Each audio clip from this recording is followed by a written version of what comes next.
4 жана 5 деген окууга гана окуучу. Быйылкы окуу жылында орто мектептер үчүн бирдиктүү форма милдеттүү түрдө киргизилген жок. Анын ордуна атайын эрежелер менен стандарттуу классикалык кийимдерди кийүү талап кылынууда. Анткени Билим берүү жана Илим министрлиги тарабынан 2015-2016 окуу жылындагы мектеп формаларынын сунушталган үлгүлөрү көпчүлүк ата-энелер тарабынан жактырылган эмес. Акыркы учурларда чыгарылып жаткан мектеп формасынын сапаты көпчүлүк ата-энелерди канааттандырган жок.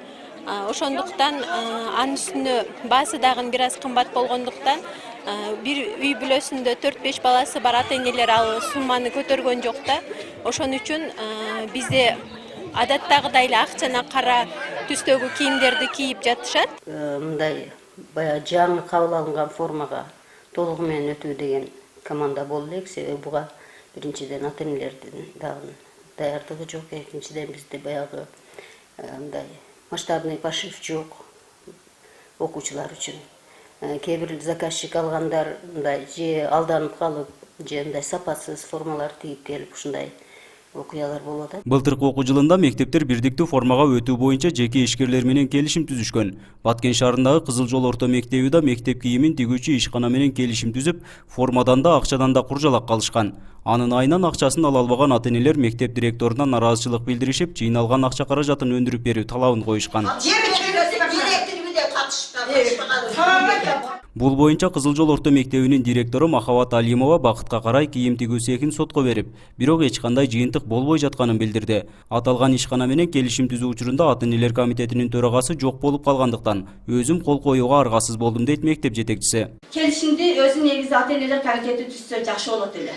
Бирок ошо келишимдин формалары бардык жагы даяр болгон убакта бизде ата-энелер комитети Анданов Нурали болчу, Нурали кызы жолдо жок, шаарда болуп калган.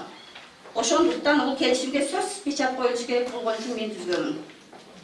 Анан мен түзгөндөн кийин мен жоопкерчиликтүү болуп калдым. Ал эми ата-энелер комитетинин төрагасы директордун айткан сөздөрүнө кошулбайт. Бирдиктүү формага өтүү боюнча эч кандай маалыматы жок болгондугун жана келишим түзүү боюнча мектеп директору билдирген эмес. Эгерде мен ошол кайсы числодо өткөнүн билбейм. Мисалы, бул күзүндө болгонбу?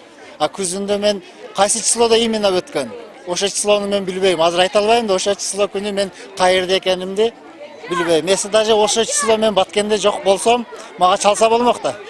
Билим берүү министрлигинин 2015 жылдагы бирдиктүү формага акча жыйноо ата-энелер комитети тарабынан гана жүргүзүү боюнча буйругу чыккан. Мектеп формасына деп ата-энелерден 376 000 сом акча жыйналган. Бирок бул акча каражаттары бакытка карай кийим тигүү ишканасына которулуп, азыркы учурда кайтарыла элек. Ал эми мектеп директоруна Баткен шаардык билим берүү бөлүмү сөгүш жарыялаган. Ага карабай ата-энелер толук бойдон акчасын кайтарып ала албай убара тартышууда. Нургазы Жайнаков, Азатбек Курбанбеков, 7 канал, Баткен өкүлчүлүгү.